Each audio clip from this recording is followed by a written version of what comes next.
σκέψη όλων είναι να βλέπουν τον άλλον τον δίπλα τους και τον απέναντι, το τι κάνει, και να το δουν και να το κάνουν αυτοί καλύτερα. Να κάνουμε το ίδιο, να το κάνουν αυτοί καλύτερα. Να πάρω το ίδιο, θα πάρω το καλύτερο από αυτό που πήρε αυτός. Εν τω μεταξύ δεν καταλαβαίνουν ότι πρέπει οι ίδιοι να κάνουν αυτό που θέλουν αυτοί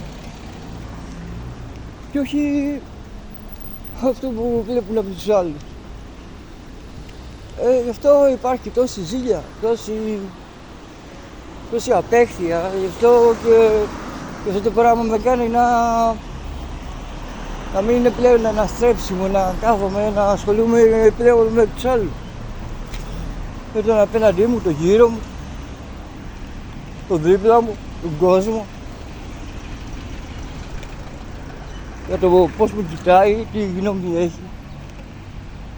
Και στα αρχίδια μου κιόλας και στην τελική. Εντάξει.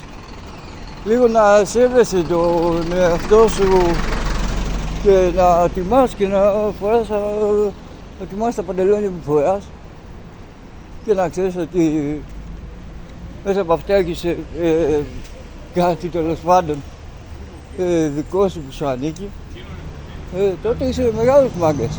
Εντάξει. Και θα πετύχεις και πολλά. Πάνω απ' όλα. Αν είσαι έξυπνος έτσι και δεν είσαι και ένας μαλάκας.